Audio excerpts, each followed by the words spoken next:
IVM. There's a quick survey to fill out on ivmpodcast.com/survey. It lets us know a little bit more about who's listening to us. And you know what? We're going to do a few prizes. So, we'll do a random drawing of maybe 10 people and we'll send you all some swag. Remember, that's ivmpodcast.com/survey where you can fill out the survey.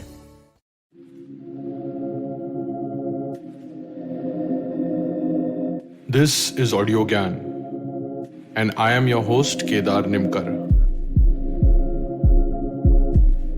Welcome to a deep dive into the minds of luminaries from the Indian creative world. In the age of 10-minute delivery, our today's guest is working for 10 years or maybe more time to deliver. We have Kshitiz Anand with us on Audiogyan. He wears many hats. On professional front, he works at Paytm as Associate Vice President Design. He's an investor and founder of Soochak, an EdTech startup. He also co-founded Karekeba Ventures, along with few others, to invest in startup ecosystem in Bihar. He also has a cohort-based course on system thinking for product builders. On a personal front, he's an educator and has been teaching in multiple colleges and schools. But over and above, today we are here to discuss a case study with him, which made me very curious about Happy Horizons. Kshitiz is a chairman of board of Happy Horizons Trust. It engages in design thinking, participatory learning, community-based learning, and alternative education interventions to improve the quality of school education in India. Currently, 40 people organization works with 75 schools in rural Bihar, outreaching an approximately 35,000 students. Without further introduction, let's welcome Kshitiz. Kshitiz, welcome to Audiogyan. It's a real pleasure to have you on the show. Thank you so much, Kedar. Thank you for this opportunity. Really excited to be here. Awesome. So as I mentioned, I've put all the show notes, as in all the links in the show notes for people to deep dive. And this sort of Audiogyan is more of a case study where I wanted to deep dive into Happy Horizon Trust. क्या बनाते हो, तुम्हारे कुछ frameworks है, ready program, एक on the fly भी सोचा था, which we'll come to, which is about intrusive learning versus, we'll get there. But it is mainly to document Happy Horizon Trust. So I wanted to ask, by starting at a very meta level, since you have seen design working at multiple scale, multiple regions, multiple user cohorts. What's your definition of design and how has it changed over time, especially after Happy Horizon Trust and other initiatives? Surely. Yeah. So that's a very weighted question. Of course, over the past 20 years of being in the design industry, it's almost like that's one question that keeps evolving with passing by years, right? And it's like, what is design or what is a designer? There are multiple ways to look at it. And I do feel that over the years, that has evolved considerably, right? From, starting your job as a UI designer to then, starting to build teams, to understand, how do you really understand the notions of working together with other teams, building organizations from scratch in the for-profit sector, setting up a design school, teaching people, teaching students. So kind of wide range of things. And I think at the end of the day, where my understanding of design really kind of stops at, or kind of pinpoints to, is this notion of adding value, right? And, adding value when it comes to problem solving, adding value to the stakeholders that you end up, interacting with and serving. So for me, design is a lot about service, and the fact that you are always with your design, you're serving people, because it's always about the people at the end of the day, right? So they need to be pleased with what you're offering. That offering could be anything, right? It could be a product design. It could be a simple thing like a poster. I remember doing a work for a politician as well. So you kind of delivered design in different formats. But at the end of the day, design to me is something that solves a problem and really adds value to the different stakeholders. And that, I think, over the years, as I slowly start to explore newer areas of application of design, right from the nonprofit to the investment space to setting up more and more organizations, I feel much more, passionate about that particular aspect of design, the ability to add value and solve a problem. But has it, so it typically, I have this classic quote which I keep referring to, which is, in the beginning everything looks the same, and then you are in sort of like the discovery mode, and in the end you again land up, which is similar to the starting one, but it's a different perception altogether. So while dealing with Happy Horizon Trust or the hospital that you're building, Mhm. has these changed at a tactical level? And then when you zoom out, yeah, it's problem solving. But when you Yeah. zoomed in state, has Yeah. it solved or any nuances there? Yeah, absolutely. So I think, it does change you, right? Like with every engagement that you end up doing, you are a different person altogether, right? And I do feel that, over the years of working in the Happy Horizons ecosystem, and you mentioned hospital, hopefully we'll get time to talk about that as well. But, when you look at the entire, every time you do an intervention, every time you interact with somebody, there are certain aspects of design which, you kind of work at the very granular level, right? So it's all about, for example, design being about pixel perfect design, or design being all about making sure that designs are good, aesthetically good as well. So while problem solving is good, but those principles of design that you keep learning along the way gets applied every time and again, right? So the context keeps changing, but the principles remain the same, and the foundational principles gets applied. So if I design, let's say, a poster for communicating with a mass in rural India, there's no reason why it should not be a good, very well designed poster, right? So there's no reason why it should not be, right? Or let's example, take the hospital or any project that we are taking. So I do feel the aspects of design that you end up learning along the way, through the different projects that you end up doing at the very microscopic level when you earn these things. And then when you're working at a very macroscopic level, which is that, society change, that large scale problems, wicked problems that we talked about, those principles still come in handy there as well, right? So you then build an entire team around that, which basically then starts to believe in the same philosophies of design and then work together with you. Interesting.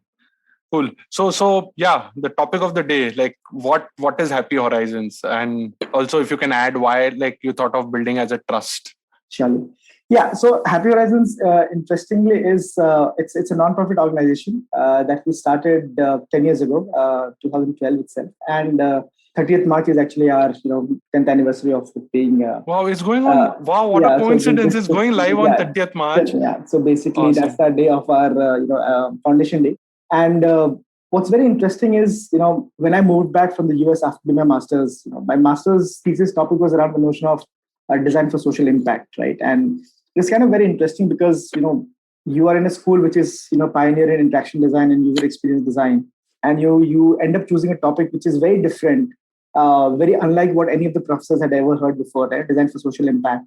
And being so kind of assured about the fact that you want to use what you learned in actually applying into problem solving in India, right? Or in thing. So in fact, my grad project or grad school project was one of the inspirations for me to come back to India immediately after master's. And then, we were talking in this idea of how do you set it up, right? Like how you really, I believe fundamentally that I wanted to do something. So we set up Happy Horizons Trust as a non-profit organization because there were two reasons behind it. One was, being able to just dedicate some time of my from my busy schedule to really solve problems or work in problems which really I felt was critically in need of problem, like good designers to solve for, right?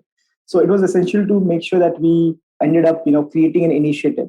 Then the question again, of course, whether it's a non-profit or a for-profit setup that you are setting up, right? We set up Happy Horizons Trust as a non-profit because we fundamentally believe that there would be probably some aspects like a private limited company, like Happy Horizons Consulting Private Limited or something, which can focus on the for-profit venture part of things. But then, if you truly want to create impact at the society level, you need to remove that earning money aspect from the very picture, right? So we kind of set it up as a trust because we said, let not the intent of doing good or let get marred by the understanding of earning money as well from it, right? So different people have different ways of looking at it. For us, we wanted to be very clear about the fact that when we work in the space in education and with government schools and with the communities, we literally do not want to have anywhere, right? Like since the past 10 years, we have been kind of following that to have that notion of earning money from it. So that way, we were kind of very sure about the fact it was set up as a non-profit organization.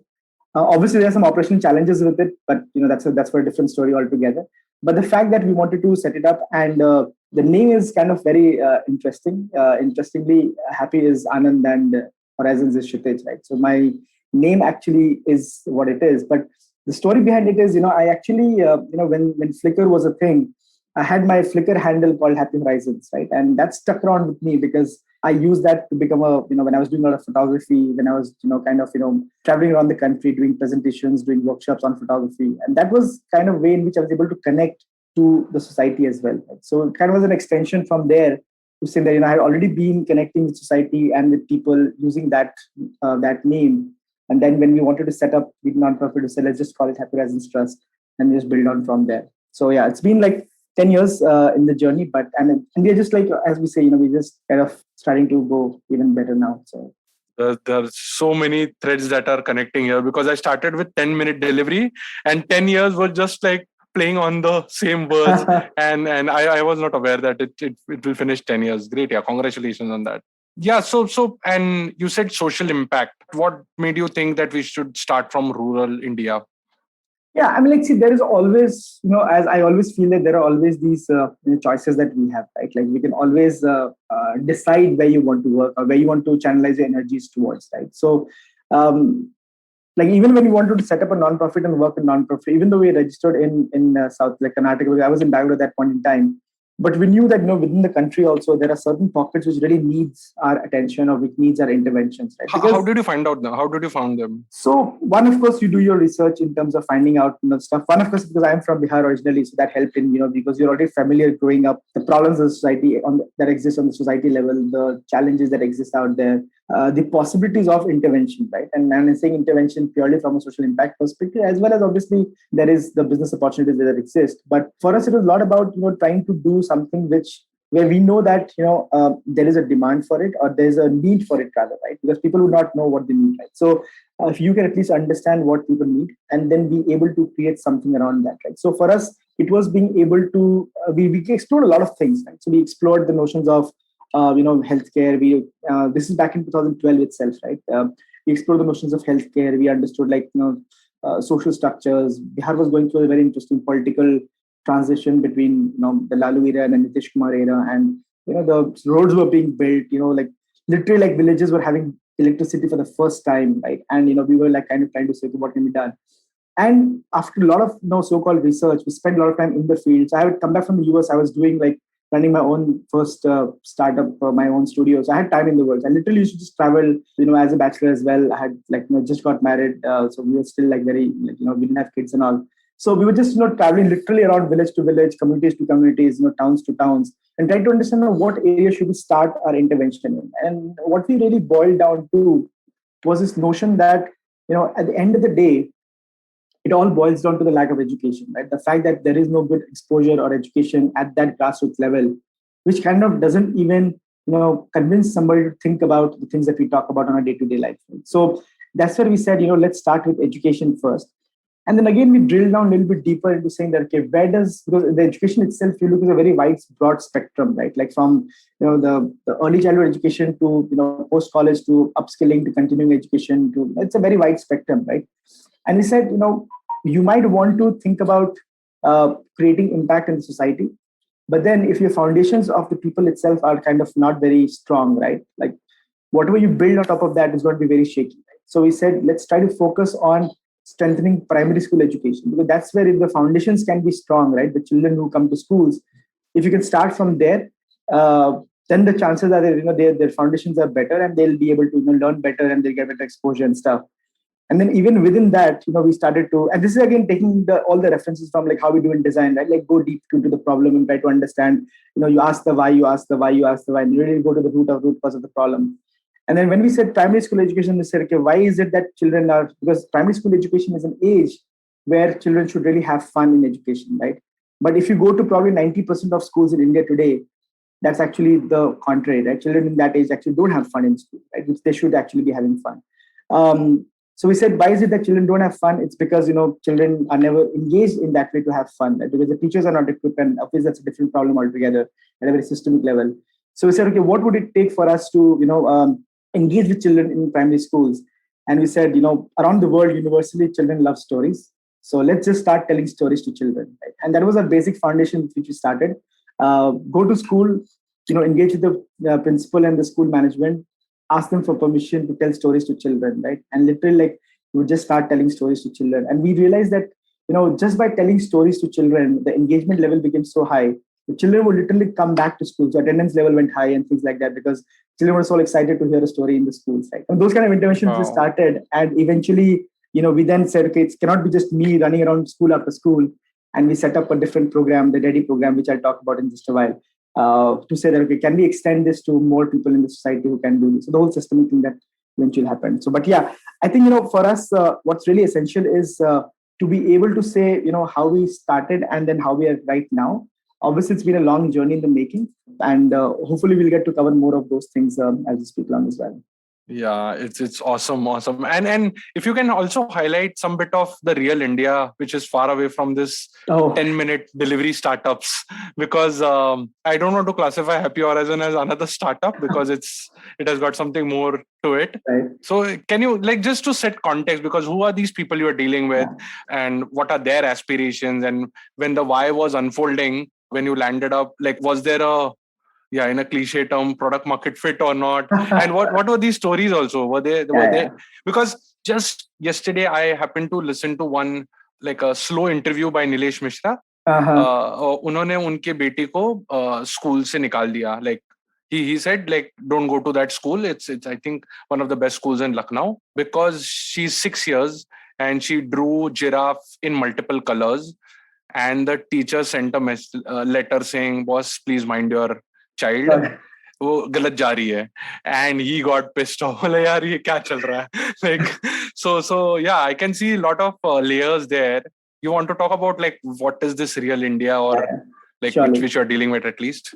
Yeah, I think, one of the things that I have been fortunate to is to spend a lot of time in rural India. In fact, I don't know if that's the real India per se, because India is a mixture of multiple, countries, and there's many layers to it, right? But the kind of areas that we work with, right? Just to give you a simple example, right? I'll give some numbers, right? That'll probably set things in context better, right? So the female literacy rate in that region is about less than 50%, right? This is at least in the towns. And if you go to smaller, the communities, the villages that we work, that's about 30%. Right? The national average is about 70%. So you can imagine that, right? Per capita income wise, when you look at, let's say, national average being about, ₹1.5 to 1,70,000 rupees. Delhi is about 3,25,000 rupees. Bihar as a state is about 50,000 rupees to 60,000 rupees per capita income. That's about 60,000 rupees people earn in a year. And the communities where we work with, that's about 25,000 rupees. So about 2,000 rupees to 2,500 rupees people earn in a month. That's the, on a economic spectrum that you can place the kind of thing, right? The communities where we work is flooded by the rivers of the Kosi River, the waters of the Kosi River, right? So it's almost every year there is summer vacations for about 2 months in May and June. July, the school starts. August, the school starts. September is washed out by floods. October is washed out by festivals. November, you have classes. December and January is too cold to have classes, right? February, you have classes. March is exams, right? And then there is, break. So it's literally for the whole year, schools have literally 4 to 5 months of, education. And the rest of the time, it's for something or the other. And then the schools that remain open, majority of them are single teacher schools.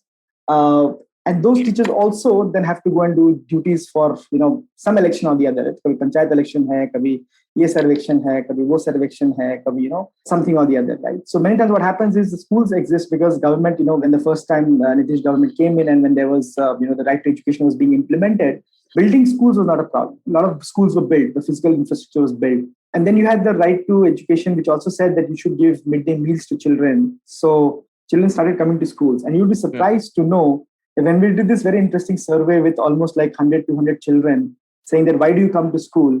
The majority answer was, we come to school for the food, not for the teaching or not for the learning, right? Yeah, and that's the India we work with, right? Where suddenly you realize that, is it what we're dealing with? Is it an education problem or is it a hunger problem, right? Are we trying to solve for food hunger because people are hungry, right? And then, when a child has a choice to whether go to attend a school or go and help his parents in some sort of a work, he would choose the later because for them food comes better than at a higher priority than basically a thing, right? Education. So all these complexities of the layers of society that we work, I think it's important to obviously you cannot categorize or say that these are specific things, but you have to understand the complexities of the system in its totality, right? It's not that you can just segregate one and say, okay, I'm going to solve for this, right? And that's something that we have also realized that the more time you spend, the more layers of this complex society that you actually uncover, right? And then it also, I feel that, it makes you very humble as a designer, which is what, I have constantly been really, it has impacted me as a person, right? So for me, I'm like, okay, हाँ ठीक है यार, जब AC नहीं चल रहा है तो कौन सी बड़ी बात है, पंखा तो चल रहा है, पंखा नहीं चल तो कोई बात नहीं, छाया तो है ना, छाया नहीं तो कोई बात नहीं, पेड़ तो है. It's like, so you kind of, it starts to impact you, the kind of things that you start believing in and things like that. Also from a perspective of, it's just that I do feel that, I often advise a lot of people to, whenever you get a chance, you should just go and at least visit them. You don't have to work there, you just go and visit them, because it's just about, exposing yourself to the fact that there exists this India that we are talking about. And we have to do something about it, right? It's not that we cannot do anything, we just be in our zoned out, AC rooms. So I think for me, it has been that humbling experience of being able to work with that, being very conscious about that, be very mindful about the existence of its existence. And then obviously the work that you do otherwise is kind of, there. But then that kind of keeps you, motivated also from time to time. Wow, it's very moving, yeah, very moving. Because one interview with Geetanjali Kulkarni, she's an actor, but she also engages in education in the rural parts of Maharashtra. And she said कि ये जो PM की योजना है, not to glorify the PM, but yeah, जो योजना है from the government of 1 meal a day, I think that has moved the needle in terms of people coming to schools at least. Yeah. These Adivasi children have never seen like a blank A4 size paper in their life. And imagine you giving a crayon with it. Yeah. They just it just makes them fly. Yeah. Beautiful. Let's take a short break here. We'll be right back. Hey everybody, it's been another great week on the IVM Podcast Network. On Advertising is Dead, Varun talks to Pallavi Uttagi of Super Bottoms and Mamta Roy of Odette Style. They reveal how they built their respective businesses completely online. On Postcards from Nowhere, Utsav tells us the story of nutmeg and how it became the world's most violent spice. On Big Talk About Tiny Humans, Devi Shobha and Meghna share strategies on how one can balance screen time and family time. On Hansvani, hear the story Koi Parichit. It reflects India's belief in humanity and the unanimity it showed in the face of the COVID-19 pandemic. On Tere Mere Raste, Keshav takes us to Jaisalmer, a city where sand, sandstone, and water come together to weave a magical story of valor and view. Do follow us on social media. We're IVM Podcast on Twitter, Facebook, Instagram, and LinkedIn. And remember, if you're enjoying this show or any of our other shows for that matter, please do tell a friend. And don't forget to rate us on any of the platforms you're listening to us on. Also, remember, we're on YouTube. You can check us out on ivmpodcast.com/YouTube and get a list of all the YouTube channels we have active at this point. I'd also like to make a quick note that we're doing a small listener survey, and it would really help us if you could fill that out. You can go to ivmpodcast.com/survey. And finally, we'd like to thank our sponsors this week, SBI Life Insurance and India Water Portal. Thank you so much for making this possible.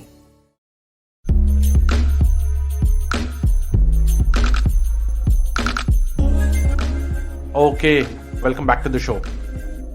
Yeah, so coming to Happy Horizons, can you share a few details about like what are these small initiatives or sub-initiatives within Happy Horizons, like Project Jagriti hai, Jigyasa hai, and also if you can talk about the Ready program, right? क्या है ये Rethinking Education and Development of Youth program. तो ये क्या programs है? ये like how do they work? How are they mobilized? What you are doing currently in them, like just architecting. You talked about fellowship also, so उसके बारे में थोड़ा बता के. Yeah, so I think again, it started with a very simple thing, right? Like saying that Project Jagriti was, we just want to awaken the children by telling them stories, right? So Jagriti was more about that, and it started very simply by saying that we want to engage with children in primary school, and we want to make sure that we engage with them through stories. So it was all about their awakening, just making them aware about the fact that somebody from outside will come and tell them about this world. That I remember in one of my early days of storytelling, I used to ask them about ask me any questions, like random questions. Someone asked me, ki Amitabh Bachchan se mile ho kya, and they'll ask me rocket kya hota hai. And so the kind of curiosity that kids have, right? So we thought, can we create an avenue for kids to have these kind of conversations? Storytelling being the initial intervention that we started with. And then obviously we said, this is at the primary school level, right? So Project Jagrati was a lot about the awakening at that primary school level in children using storytelling. And then that got extended a little bit towards, not just storytelling, but then a little bit of activity-based learning as well, right? And then we had, initially it was me and my wife, Vatsala, who were basically, doing the storytelling in schools. And my staff members, and in the organization, we just had one person, Vinay, who's been with us for almost like 10 years now. He's also literally grown with us. And we said, boss, this is not scalable, right? Because we cannot do this ourselves everywhere. Like the schools will grow, the number of schools will grow. So we cannot, start this, right? We cannot do this ourselves. So we started a youth development program called the Youth Leadership Development Program. Because we said, if all it requires to engage children is to tell them stories and, engage in some fun activities on, painting and drawing and crafts and all the things that we do as designers, right? Just have fun with prototyping and all these things, leveraging paper, material, local level materials, clay, Play-Doh, all these things. If we can train this youth in the society who themselves are hungry for some kind of intervention to help them also grow, right? So we started the program, the Youth Leadership Development Program, which is a fellowship model for high school girls. And interestingly, we have a very strict 6-stage process for the selection to this fellowship, right? Which is kind of very crazy because typically you think, kar lete hain, let's just get people, right? But then we started with basic thing, right? And you won't believe, but the very basic thing that we started assessing them was ability to read. Like these are like high school students. The majority of them cannot even read a single paragraph of text, right? It's also because many of them have gone through that same education system, right? They've just passed the education system and gone to a stage completely clueless, right? So we started with simple things like reading. So reading assessment was stage 1. Writing assessment is stage 2. Give them a topic to write. Then we make them do a group discussion on a certain topic. Then we give them an extempore topic to basically do public speaking. Then we do their personal interviews, and then we do their family interview, which is very interesting. How many parents keep interview lete? And these are all girls who have probably never stepped out of their homes after grade 8, because grade 8 ke baad aisa hota hai ki you stay at home, you don't go to school, bas exam dene aap school jate ho, right? And so these parents really get shocked when we tell them ki nahi, inko jo hai, they have to go to primary schools and tell stories to children. They're like, but why? And what we did was we built this entire fellowship program around the 21st century skills for youth, right? Which is basically skills on communication development, creative development, critical thinking, collaborative things, leadership, right? So we said, here's this set of youth whom we have in the society who needs to be developed because they are the future of this country, right? Imagine if you have these. The reason why we have so many upskilling programs in the country is because our country is full of youths who don't have that kind of skill base, right? So we started a program for them. And as a part of which we said, one of your key things that you will get your trainings and you'll get your stipends and scholarships and everything. But what you will need to do every week on week is to go back to the primary school, which is in your vicinity of your house, and basically tell stories to children, right? So हमने क्या किया कि इनका for the youth fellows, we developed a fellowship program. So we designed a fellowship program which kind of started to map their development skills over a period of 2 to 3 years. So within a period of 2 to 3 years, how does a fellow develop? Just like saying how we do employee development program, हमारे team members का development करते हैं, growth metrics होता है. Similarly, we design growth metrics for these, youth girls, things like public speaking, presenting yourself, going and doing meeting with a completely unknown community, going to a different town to go and, engage with the community whom you have never been there before and things like that. So their development का हमने एक matrix बनाया, what we evaluate. And for the children, we said, because we want to emphasize more on their holistic development at the primary school, to strengthen foundational years of learning, we said, we are going to focus 5 levels of, we're going to look at 5 areas of development for children. Like one is your cognitive level of development, language skills development, motor skills development, interpersonal social skills, and eventually your critical thinking as well, right? So 5 areas of development which we looked at. And we started to build this together. So this was basically the Ready project, right? So rethinking education and development of youth together, right? So you're leveraging the potential of the youth towards making foundation years of learning. We call it the Ready project. It's like we are making the youth ready for the future, and we are making the children ready for the future in the education as well. So just so that they don't drop out, because again, dropout is a huge problem, right? Class 5 में बच्चे आते हैं, dropout होते हैं, class 8 में dropout होते हैं, class 10 में dropout होते हैं, class 12 में dropout होते हैं. So if you look at, let's say 100 child enters the school in at 6 years of age, only 30 of them actually finish grade 10, right? So 70% of them drop out. So and those are real challenges that you face, right? So again, even if you're able to say that, in this school, out of 50 children, 40 of them were able to maintain attendance and come regularly, you do feel that that's a huge win for you, right? So yeah, those are kind of basic programs. Then we had this very interesting understanding that we started to leverage a lot more of activity-based learning into our programs, right? So because we do believe that the schools are there, the teachers are there to give you the syllabus-related learning, and for the children to have fun. If I go and teach the syllabus again, they're going to just kind of get like nahi karna hai, right? So their interest and motivation will not be there. So very consciously by design, we made sure that these girls get trained on sessions like origami, sessions like doodling, sketching, leveraging colors, rangoli making. Every festival is celebrated, kite making. So all these activities driven thing, and children just love it, right? And very recently, so this year we're just finishing off. Some of our fellows are basically graduating, right? 24th April, we have our graduation day. It's our annual day as well. And few of them were just sharing stories saying that how children get so emotional because they're like, now who's going to come and do these sessions with us because, you will be going from the school. So I do feel that, again, when you start to look at that systemic level, you understand that there are so many areas of intervention, right? Like the areas of intervention with the girl. So there's that, layer of empowering that girl. There's that layer of, she having to fight with her family to allow her to go and attend a meeting.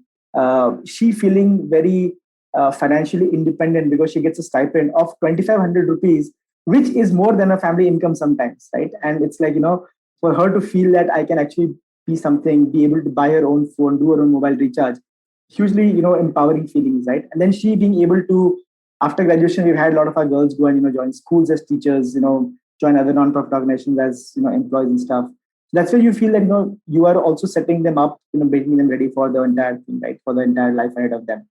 So yeah, multiple interventions. Also, one other intervention which we did very interestingly was to also start to engage with teachers, because at the end of the day, fellows are great, but then, the existing teachers also needs to be empowered. So we started this program for teachers training and leadership development, which has been, also, gaining traction. Now that the schools have reopened after COVID, hopefully that will get more traction as well. So yeah, the goal is to engage with like all the different stakeholders in the system across different intervention points and basically design programs specifically for each of them. And when you have that larger 30,000 feet view, system thinking view, you know how they're all interconnected, right? Like how one feeds into the other, how the other feeds into the other. So that's something which is consciously, which is my part is like, that's the part that I'm really involved with, just making sure that these connections are maintained. The fact that, there are these independent teams that drive these programs on ground, but I'm always at that level. And of course I can go back to that level if I need to the microscopic level, but, consciously still keeping that because you understand the larger system also in its complexity. Correct. Very, very. I'm short of words, yaar. Like seriously, बहुत ज़्यादा मेहनत किया life में. You stress a lot about activity-based learning also. Yeah. So and can you highlight when you said that 100 में से सिर्फ 30 ही pass out हो रहे हैं? And I was reading one of your articles also about entity theorist versus incremental theorist. तो उसके बारे में थोड़ा बताओ ना कि like what is happening and then what sort of intervention through design or through the systemic thinking that you're weaving. And then improving as we go along, as opposed to the traditional school of learning. Uske bare mein kuch? Yeah. So if you look at, like this is one of my, ideas that I've been working for quite some time. I do believe that when you think about education per se, right? Education has been compartmentalized into syllabus, right? If you look at the at least वो तो एक clear है क्योंकि वो ना like it was industrial revolution में like obedience चाहिए थे लोग, तो वो design was there, right? So it was designed accordingly, and obviously it's a open book, everybody understands that, right? So we said, there should be some way where the learning should be a lifelong process, right? And learning can be a lifelong process if your curiosity towards learning is always there, right? And curiosity towards learning is always there when you do something which you enjoy doing and you learn out along the way. So the learning is an outcome of that enjoyment of the activity, right? So it's not that, you learn to have fun. You have fun and then you learn. Right? So that's the basic fundamental difference, right? So what we did was we started to think about the notions of play as a very integral part of our activities. And we said, when we want to have fun, children should feel that this is natural to them, because obviously children learn best naturally, right? So for them, like, play is a very natural way of learning. And then when you think about the fact that learning is something which is a lifelong process, which should not stop just because the syllabus has got over, right? You should be able to take the notions of what you learned in the class, apply it to your real world, and take the learning from the real world and question in the class, and then eventually that whole system evolves, right? Otherwise, what's happening is, for sure, like I think all of us know that it's all about there's this so-called syllabus, there's an exam, it evaluates you for what you have learned, and eventually what happens is people are all going after the rote learning. So rote learning, and because I have a strong interest in cognitive development of children, right? I have 2 children as well, so I keep experimenting a lot of these things within my own children as well, right? But I do believe that when you learn anything by rote learning, you're basically feeding into your short-term memory, right? You're basically and short-term memory has a finite capacity, so you really don't. The moment your exams get over, you fill it with something else. So the previous what you had learned basically goes out of it, right? So the short-term memory gets fed in by your rote learning.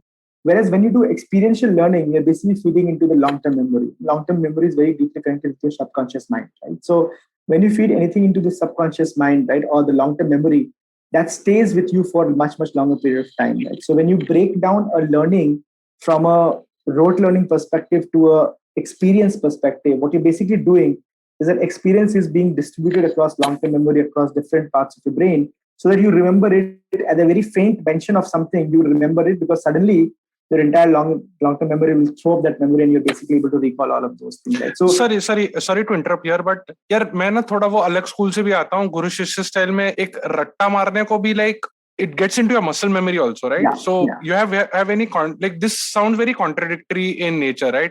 You build that muscle memory, so for example, and then you only evolve those sort of really important trigger points like meditation or physique, fitness, core development, those sort of things, and then rest of the things you can learn at will.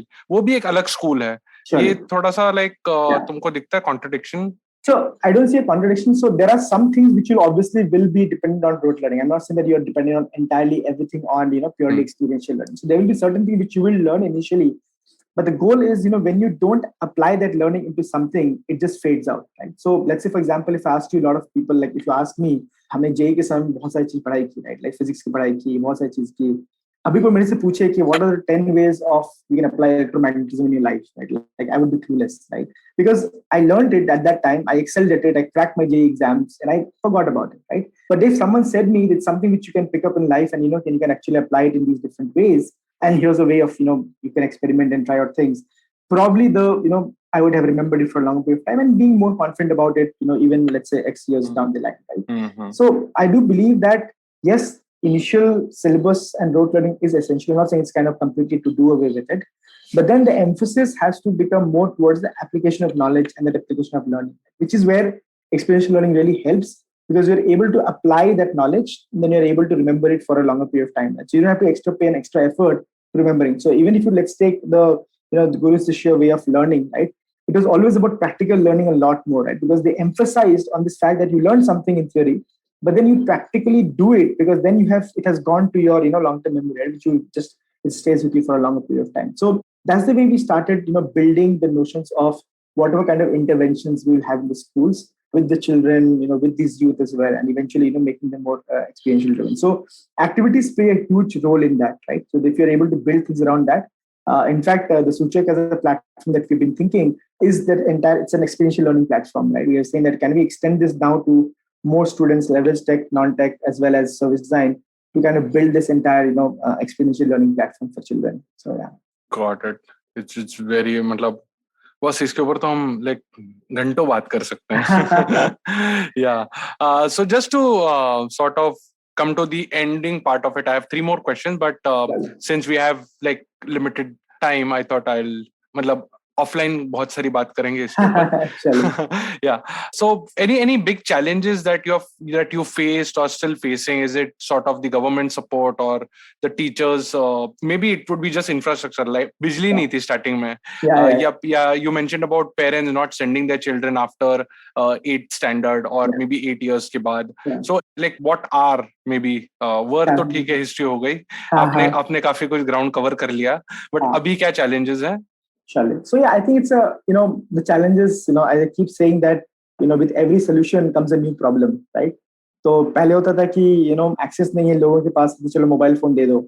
But जब लड़कियां हमारे जो fellows हैं, when they started using mobile phones a lot, parents are learning mobile is a problem, so we'll not give the mobile phones, right? So पहले वो हमने solution, there was a solution, but then that solution became a problem, and now you have to think of a new problem, right? So this is something which I've realized that when you work at a systemic level, right, the whole notion of wicked problems, you have to be very mindful of the fact that your solution that you build will never be, as it is after X amount of time. It will always result in new problems. And if you can basically prepare yourself as a designer, as a problem solver for that, and constantly think and design interventions around that, right? So that is something which has been my biggest learning experience of working in this, in this manner for the past 10 years. I also feel that, the challenges, keep changing over a period of time, right? So back in the days, obviously, there were not so many government policies available, government schemes available. Today, there are a lot more out there, right?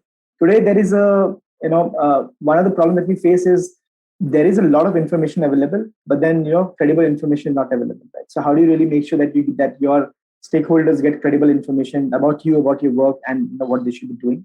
Also, the fact that, in fact, the biggest problem has always been the lack of well-trained resources, right? So a lot of my energies goes into actually training local resources, because that's the only resource who will stay back for long, right? The local resources, because you cannot expect that somebody from a Delhi or a Mumbai, well-trained, well-qualified person will come and work out there, right? So the only best bet that you have is to train the local people in the hope that they stick around, because that's their home base, right? They'll stick around for a long period of time and be with you. We've had like a good share of people who have been in that bracket. But getting access to quality people, human resources who are, because what work that can be done, let's say 5 hours, sometimes requires 20 hours to get done, right? So you have to really, in the mindset, you have to bring this shift, right? So the hustle culture often sometimes doesn't work there, because you are like, I give somebody a task and the expectation is that, okay, in my corporate world, probably this will get done in 2 hours. But then after 2 days or 3 days also, that work is not progressed, right? So that kind of makes you really, in a way, it also makes you very patient, because you develop a lot of patience, right? Because you're literally like, that, things will take time. But yeah, access to resources in terms of human resources, obviously financial resources always remains a constraint, because Bihar as a state doesn't get much of CSR budgets, like donations and CSR budgets. So operational challenge is always there, which is where we have kind of, started to explore setting up the hospital. And I'll talk about that if we have time. We'll probably talk about that briefly as well, right? Yeah, please go ahead. Yeah. But the whole idea is that, we want to get trained people. And what we did, I don't know, I think by now you must have already guessed, is 10 years ago when we started a fellowship program, we started to invest in the youth, in this youth leadership development programs. And today when we are building a hospital, when we have the plans to build a college, when we plan to build a paramedical college and a school, all these youth that we have trained eventually get employment in our system. Right? So that way, we've already started doing that, rolling out offers to people to join the hospital that we are setting up. Somebody goes into the pharmacy store, someone goes at the reception, someone goes at the nursing, because all these are people whom you have then yourselves trained, right? And what we envisioned then, saying that in the future, probably we will have avenues where we can absorb them, because they will need jobs, you will need people. So it's a win-win for everybody, right? So you kind of addressing that need. So yeah, we started working on... Sorry. Like, it's so amazing and it feels so organic. It sometimes feels planned, but it's not. And you discover as each passing day, but in the end, it just feels like classic finish. So around in 2020 June, right? I had gone to Bihar to set the foundations for a school that we were planning to build at that point in time. But then this is the time when the first wave of COVID had just kind of subsided. And in fact, we had just got over the first lockdown, and I was visiting Bihar, and I said, let's, in that entire town, in the vicinity of that town, which serves almost like 5 to 6 lakh people, there's not a single ICU bedded hospital, right? And we said, boss, like, again, fast deliveries, same day delivery, 30 minutes delivery, Here you have this place where what if something happens and people don't even access to a simple, like a well-bedded, well-established hospital. So 2020 June, we started construction. Hopefully in like May, we'll have our inaugurations in about like less than 2 years time. We're going to set that up and that's going to go live. We started with a simple vision that we want to make sure that there is an avenue where people can get good healthcare. For the staff part, we have our fellows who have graduated from programs, give them offers, get them into the system. And healthcare obviously is another area that we have been also diversified apart from our school work that we're doing. So yeah, I mean, it's like, as you said, it over the time it keeps evolving. The system keeps progressing bigger and bigger. But yeah, I think it's a challenge remains. Obviously, access to funds will remain a challenge. Access to right people will remain a challenge. But then, yeah, I think something on the other end system, you kind of do the efforts and you try. Some things work, some things don't work out, but then you have to keep trying, right? That's what we believe in. Awesome. I think I'll put is there a donation link or something? Yeah, we have it's on our website and all. We have the entire donation that people can end up doing. Yes, the bank account details and everything is there on website. So pretty much open about that. Yeah. I'll put that in the show notes. Surely. Cool.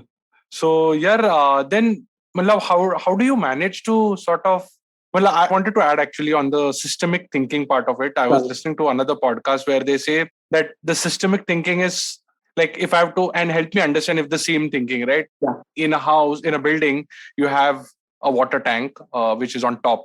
To fill that up, you have one in the bottom. Mm-hmm. To pump up, you need a pump. So you keep that pump. But if that pump fails, you need a backup pump. And what if the electricity goes? So you need a diesel generator. So these sort of layering or cascading sort of systems are systems of systems, which are traditionally and heavily used in, I think, nuclear plants and other places. Yeah. So this is how you design a plant. Still, you never know, like a tsunami or an earthquake might just, like recently Japan had another incident. Yeah. So any sort of learnings you had while building these systems in the education space through design? Absolutely. So, it's kind of very interesting that you brought this up because I, being a systems thinking practitioner, I kind of, at every point in time, I always think about whether it's my work at Paytm also, or even at my work at Happy Horizons, that we're doing. Like, for example, right, the fact that, when you understand, I mean, you know that, the lack of human resources will be a problem eventually, right? So back in the days, we started, this thing about leadership development program. And then we also started to intervene with schools, right? So in the schools, we started to low touch, for example, intervention on teacher training program and doing some one-off workshops. So Project Jigyasa was basically a activity workshop that we do. Like, for example, we'll do book designing workshop. We get children to think about, doing like small activities around them and things like that. That's a Project Jigyasa, basically arousing the curiosity of children, right? And when we started intervening with schools, we started understood a lot of other aspects of the schools, right? So, for example, one of the problems that schools face. So in India, we have the well-to-do government schools. You have the government schools, which are run by the government. You have the private schools, which are good private schools, and then you have the elite private schools. The international schools, all the world school of time. But then you have this major, like a very bulk part of affordable private schools, right? Like they call the APS. Now, APS actually they are those schools where a parent who is not very convinced about a government school but cannot pay a high private school fees. Right? So they'll send their kids to a affordable private school with a monthly fees of about like 800 to 1200 to 1500 rupees monthly fees, right? Now, inside that affordable private schools also, there are schools who do only up to grade 8, like from nursery to grade 8, because after grade 8 requires you to get affiliation from CBSE or state board or some board. So schools happily run as business models from nursery to grade 8, right? And these schools can never afford a high-end B.Ed qualified teacher because the economics doesn't work out, right? So you understand the notion of economics and stuff like that. So a lot of our fellows, when they graduate, they start to intervene in these schools also, right? They start to engage with them. They become faculties out there. So they are obviously getting their economic empowerment, but at the same time, schools also get well-trained resources, right? Because eventually that fits in the system as well. And then that gives us more opportunities because now the schools, when they see these girls performing well, they invite us to do teacher training workshop for the other teachers, right? So then it becomes like a very nice way in which we start to charge them a little bit money, saying that, okay, it's going to cost us to do a training and it generates some revenue and things like that. So it's that, that entire relationship that you start to, form, right? And somewhere or the other, you have to keep finding, okay, as one of the key things in systems thinking is the notion of cause and effect, right? So when you do something, you have to understand this will result in certain kind of effect. Right? That there could be multiple effects that a certain cause results in. But if you're able to understand those effects and then being able to say that, based on these effects, this could be a specific intervention that I could do in a specific context, right? So and then you design something around that. So that design could be it could be a workshop, it could be a booklet that you end up giving, it could be a EdTech platform that you're building, it could be a fellowship program, it could be multiple things. Right? At the end of the day, I personally see this notion of design being applied everywhere. Brilliant. Sir, एक last personal question पे मैं end करूँगा. हाँ जी. Your investments or your sort of engagement seem to be very different. It's be it Soochak, be it Happy Horizon Trust and other initiatives with the hospital. What does your designer within tell you to keep you motivated to do these projects, especially handling like a private job also? Yeah, see, I think, for me, what has been mostly inspiring is the two things, right? One is the fact that we are never short of problems to solve. There is there'll always be problems to solve as long as you're open to solving them, right? You can get fixated with the fact that, okay, I have this really narrow vision of the world and I'm happy doing that. Or you can get, influenced by the world around you. And as a designer, because you're a curious observer, you will start to observe problems and you might want to do something about it, right? That something could be different things, right? So for me, that's something. But isn't it like, मतलब designer को focus भी चाहिए ना? तुम इतने problem देखोगे तो solve भी नहीं कर. मैं आ रहा हूँ उस पे. Exactly. ये सवाल मेरे से almost every interaction, every meeting ये लोगों से पूछते हैं कि यार कैसे इतना सारा चीज को देखते हो, manage करते हो. So the answer is I don't. Right? Like I initially intervene with massive energy initially, set the teams up. Right? So one of the things I'm a big believer of is to set up teams and give them ownership, to drive and lead things. Right? So अगर आप trust को देखो, so I am a chairperson of the board, so I actually intervene. मेरा काम रहता है mostly on the finance and the basically strategic level. Right? The operations में I'm बिल्कुल involved नहीं. The entire team in Bihar is handling the operation. Like they go from one city to the other. Darbhanga में start किया, सहरसा में काम कर रहे थे, पूर्णिया में काम कर रहे हैं. All of this is done by the team in Bihar. Right? So just having initially, I remember a few years ago, this is about 6-7 years ago, intervened to a very large extent initially, and then you're making sure that you have these interventions that your team can drive the things, right? So similarly, whether it's Soochak also, there's a team that is driving all of those things. I'm just an investor in Soochak right now. And then for example, Karekeba Ventures also, right? It's a platform that we started to invest in startups in Bihar. Again, I'm just a co-founder, but then time to time I do some advisory talks with the startups that are a part of our portfolios. But then, the team really is driving all of those things. So I'm a big believer of the fact that you need to set up teams. You need to know when to delegate. You need to know whom you want to give ownership to the things. I definitely don't want to do all the work in the world myself. I'm a person who don't want all the credit for doing all the work in the world. I would rather put the entire team in front saying, boss, इन्होंने पूरा काम किया है, they deserve all the credit. By all means, do that, right? I am probably somebody who loves to see that there's a challenge and a problem, taking that first step of having initiated something around it, because many people don't do that also, right? So I'm like, let me take that first step. If we feel that we do an honest thing with it, I'm pretty sure we'll get people around that, right? So I started, let's say, Bihar Development Collective करके एक initiative start किया था, which is around mobilizing all of the non-profits in Bihar, like credible non-profits in Bihar, people who studied at IIMs and IITs and all those people. It's very credible non-profits, Acumen Fellow hai, Teach for India Fellows hai, Gandhi Fellows hai. So started initially put some energies into that. Now that it's kind of running on its own, I'm like, I'm going to focus my energies somewhere else. So being able to know as a designer, as you mentioned, that the focus is very critical for me, right? Like I know specifically here, minute time is going for what thing, where I'm investing my energies. These days, for example, a lot of energy is spent in parenting because I have 2 kids and I want to spend time with them. But the team is driving a lot of things which is there on the ground, right? And hopefully for the hospital also, that will be a similar story. I can already see it happening. The team being there, equipped to kind of manage things out there as well. But yeah. Superb. Sir एक philosophical प्रश्न पूछ ही लेता हूँ, आ रहा है बहुत ही. आपका patience का definition क्या है अभी? Like how do you see patience? हाँ, patience is like, अगर हो गया तो अच्छा है, नहीं हुआ तो कुछ सीख लिया उस चीज से, right? So it's like that, right? So I think not giving too much of thought into something that didn't work out, because you know that you would have learned a lot from it, right? So if you have just put that emphasis on the learning part, any effort that you end up putting into anything will give some amount of learning. So वो एक frustration रहता है, but मुझे पता है कि वो learning will be handy for me at some point in time, right? So who knew that I'll end up here, right? Talking about all these things.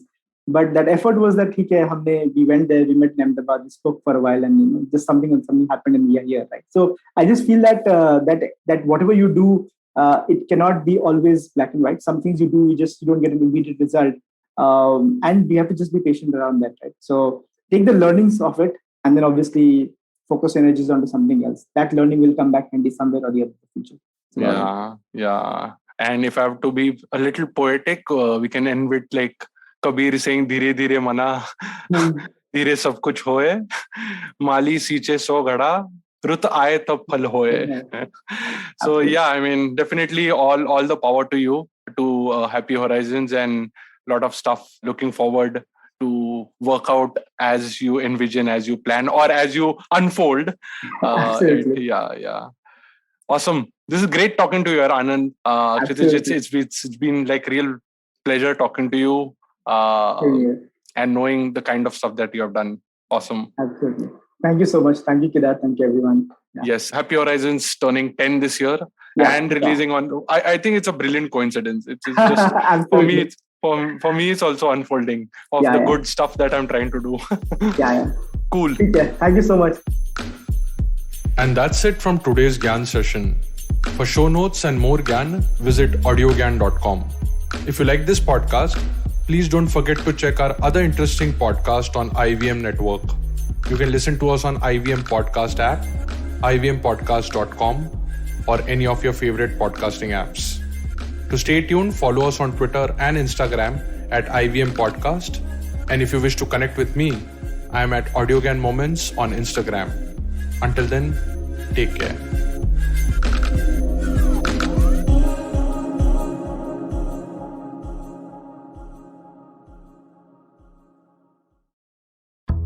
Ladies, I'm sure you will relate to it if I say that we are constantly busy with work, studies, cooking, and what not.